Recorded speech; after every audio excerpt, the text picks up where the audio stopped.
Let's breathe. Let's calm down. The Yankees are 14-7.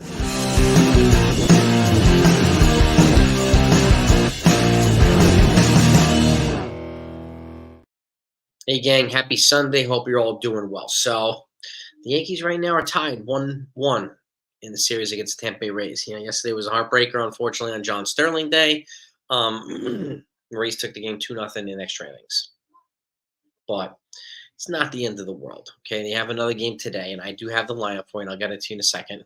But I just want to get some insight from you folks. This is always it's amplified by like 10,000 times in New York, where if a player's not playing well, so many people just rally around and like dump on the player, right? Or whether it's fan driven, whether it's content creator driven, or beat writer driven, or whether people are just manufacturing outrage for clicks, for views, and so on and so forth. I don't see the the need for it personally, because they are 14-7. Okay, poor play by Gleyber Torres or Aaron Judge, or to a degree Anthony Rizzo, is not costing the Yankees games. Okay, and am I confident that they will rebound? Yeah.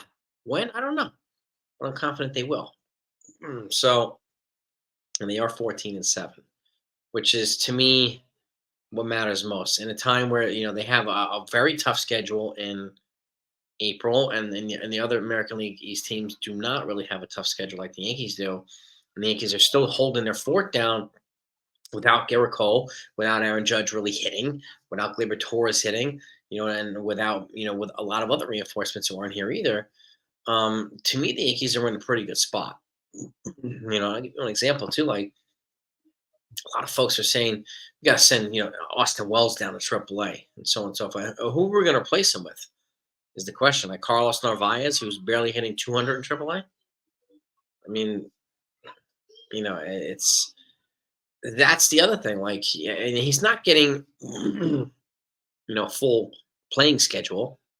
He's platooning with Jose Trevino. So it's really, really hard to say. And I don't expect a ton of production from the catcher's position either. Like, we were spoiled with Jorge Posada. We really were. Right? He was a special catcher for the Yankees. And I do think he should have gotten more consideration for the Hall of Fame. I really, really do. But with that said, I could see the Yankees maybe shuffling things around in the lineup a little bit. Maybe Alex Verdugo will get a shot to lead off, right? Oswaldo Cabrera, look at his batting stats. He bats over 300 in the middle lineup with guys on base. Okay, so he's batting in the 100s at a leadoff spot or top of the lineup. So it makes better sense for him to be suited at the lower part of the lineup. But you could also move Gleyber Torres down there as well, move Anthony Volpe up a few spots. And if you want to move Verdugo to leadoff, and he'd be one of the guys that he could probably survive at leadoff and just be just fine. He doesn't seem to be phased by a lot of stuff, which I really like. So they do have the flexibility to move things around. But I mean, it did really when they flip flopped or swapped Anthony Volpe and Gleyber Torres, it kind of the lineup almost in a way shut down.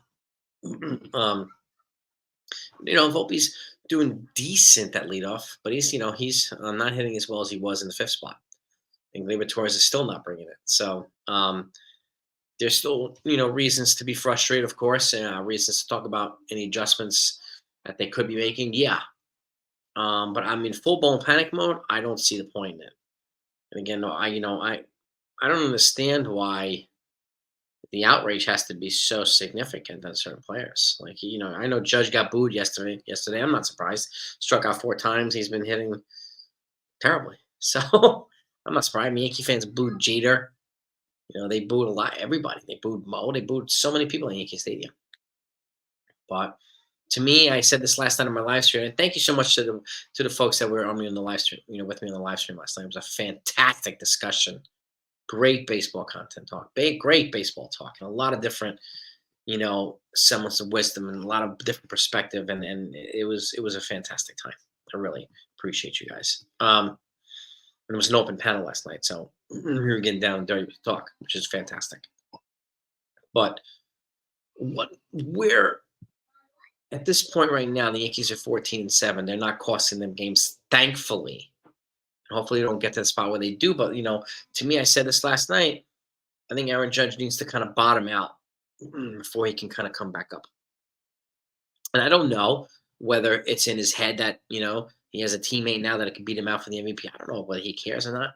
Doesn't look like he does, but I can't speak for him, and I'm not going to even go down that road. So, but one of the best players in the whole game here now, not named Aaron Judge, Juan Soto. So, and he's holding his own in every way possible. Will they flip flop those guys 2-3? I have no idea, but I don't know how much it would matter, to be honest with you. I mean, Judge will eventually pick things up, and I don't think he's that far off. So, timing wise, he still needs to get. I think he needs to get a little bit better at that, obviously, and a couple other guys as well. But once he's going, once we get a little bit more, consistency from Anthony Volpe again, once we see, some production from Gleyber Torres, who could be the instrumental part here to really, really helping this Yankees offense propel and take off. Once these guys are going together as a unit, this offense is going to be an unstoppable force.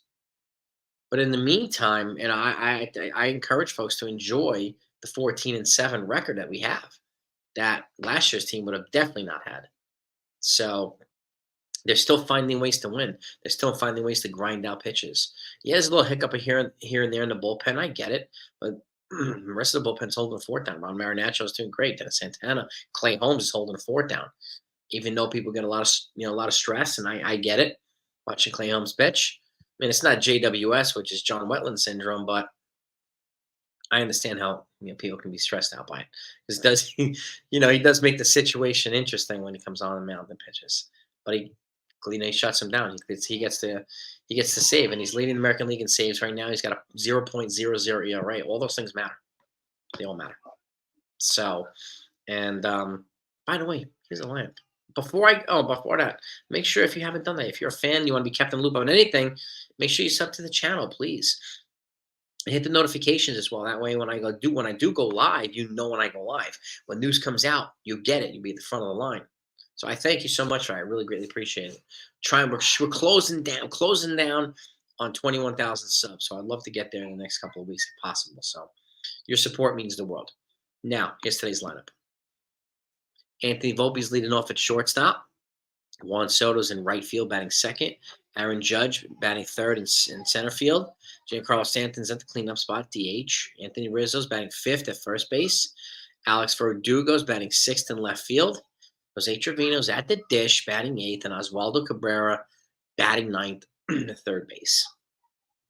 And on the hill, toeing the slab, is Luis Hill. Okay? So, again, the Yankees are they've been linked as of yesterday or last night to Logan Gilbert from the Seattle Mariners.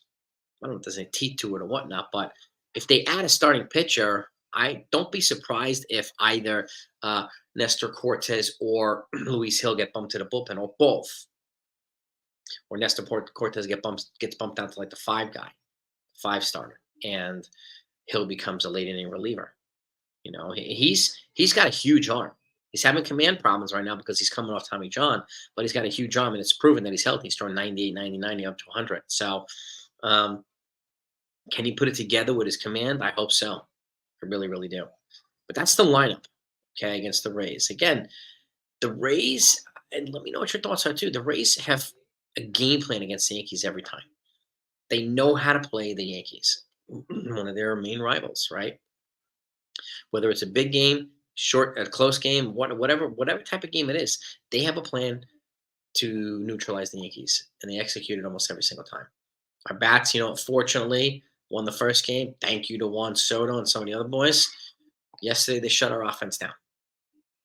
So this is what it is, right? And we have Luis Hill on the mound today against one of their guys. And again, the Rays, I mean, they're without Tyler Glasnow. They're without, was it McClanahan? And then some of their top two starters are gone.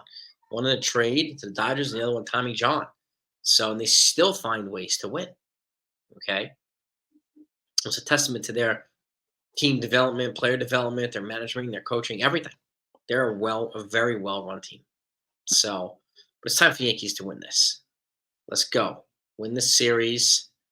And hopefully we'll be celebrating a win later on too. So go Yankees.